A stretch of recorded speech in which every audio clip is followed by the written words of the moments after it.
नमस्कार। Super India news TV में आपका स्वागत है। मैं हूं राजेश आर्य। आइए देखते हैं आज का विशेष समाचार। अंबेडकर की आड़ में स्वार्थों का संधान। डॉक्टर अंबेडकर के नाम का उपयोग संकीर्ण राजनीतिक स्वार्थ के लिए किया जाना सांस्कृतिक पतन की निशानी है।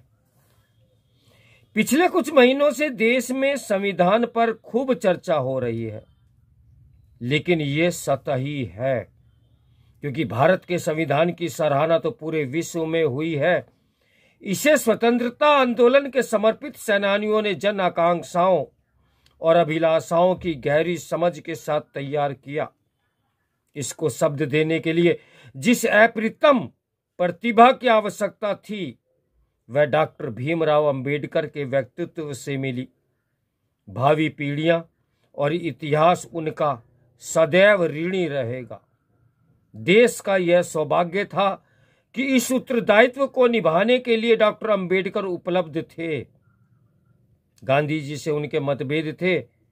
पंडित नेहरू और उनकी पार्टी उनको पसंद नहीं करती थी, लेकिन उस समय के राजनीतिक पटल पर स्वार्थ अनुपस्थित था।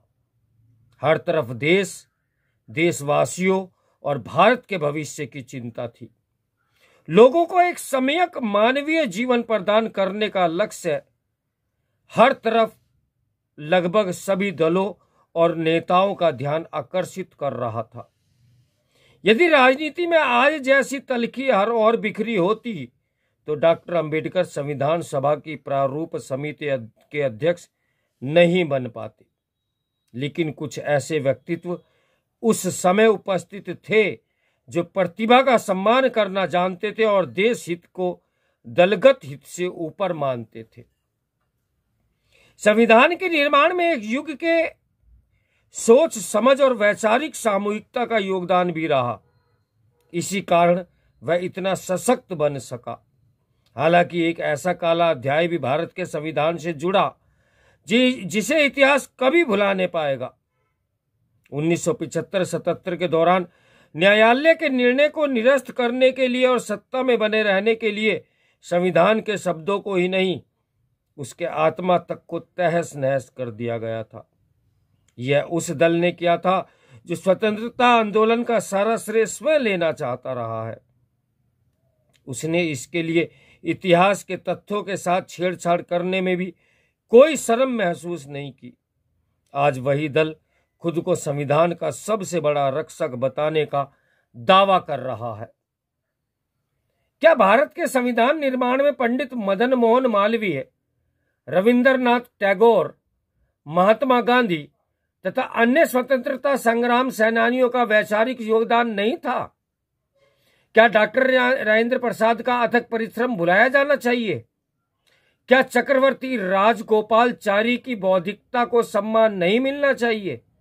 इन मनीषियों ने भारत के संविधान के भविष्य को बचाने के लिए, उसे संगठित और समग्र बनाने के लिए सोशलिस्ट तथा सेकुलर शब्दों को आमुख में आने नहीं दिया था।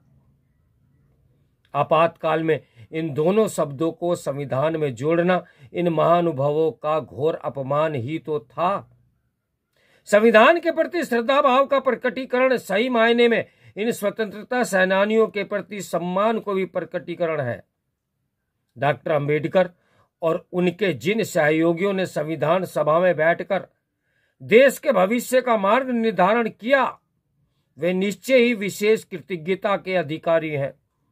डॉक्टर अंबेडकर ने देश को जोड़ने का प्रयास किया, अन्याय से हर किसी को मुक्त करने का मार्ग सुझाया। उन्होंने सिखाया कि प्रत्येक मनुष्य हर दूसरे मनुष्य को अपने समकक्ष स्तर पर आदर और सम्मान प्रदान करे। वे लोग जो जाति, उपजाति या किसी भी अन्य प्रकार के वर्गीकरण द्वारा उनका नाम लेकर अपने पक्ष में कुछ मतदाता बढ़ा लेने का प्रयास करते हैं, उन्हें सुसंस्कृत नहीं माना जा सकता, भले ही वे किसी भी पद पर हों। ऐसे लोग समाज के हितैषी तो नहीं माने जाएंगे। जिस देश की सांस्कृतिक ईश्वर अंश जीव अविनाशी का संदेश देती हो, जहां आयु और अनुभव के प्रति आदर और सम्मान करना बचपन से सिखाया जाता रहा हो, वहां डॉक्टर अंबेडकर जैसे पवित्र नाम का उपयोग शूद्र राजनीति स्वार्थ के लिए किया जाना किसी बड़े सांस्कृतिक पतन की ओर इंगित करता है। संविधान निर्माता जानते थे कि सत्ता के आने से और उनके द्वारा प्राप्त अधिकार, सुविधाएं तथा धन संग्रह की संभावनाएं व्यक्तियों पर नकारात्मक प्रभाव अवश्य डालेगी। 26 नवंबर 1949 को जब संविधान का अंतिम प्रारूप स्वीकृति के लिए संसद में प्रस्तुत किया गया, तब संविधान सभा के अध्यक्ष डॉक्टर राजेंद्र प्रसाद ने जो भाषण दिया वह सदियों तक लोगों का ध्यान आकर्षित करता रहेगा। उन्होंने कहा था, देश का कल्याण उस रीति पर निर्भर करेगा जिसके अनुसार देश का प्रशासन किया जाएगा।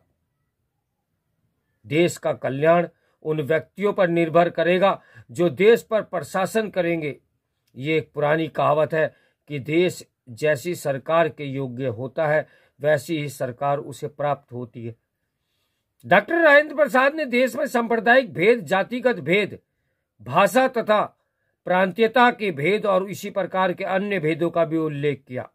उन्होंने अपेक्षा की कि उसके लिए हमें ऐसे दृढ़ चरित्र व्यक्तियों, दूरदर्शी लोगों और ऐसे व्यक्तियों की आवश्यकता है जो छोटे छोटे समूहों और क्षेत्रों के लिए पूरे देश के हितों का परित्याग न करें और जो इन भेदों से उत्पन्न हुए पक्षपात से परे हों। हम केवल आशा ही कर सकते हैं कि इस देश में ऐसे लोग बहुत मिलेंगे। अफसोस है कि आज देश में हमें ऐसे लोग आवश्यक संख्या में नहीं मिल रहे हैं। छोटे छोटे स्वार्थों के लिए देश हित को पीछे छोड़ने वाले देश की प्रगति और विकास के रास्ते के अवरोधक बन रहे हैं। तो मेरे साथ बने रहें सुपर इंडिया न्यूज टीवी की ब्रेकिंग न्यूज के लिए। नमस्कार, मैं हूं राजेश आर्या।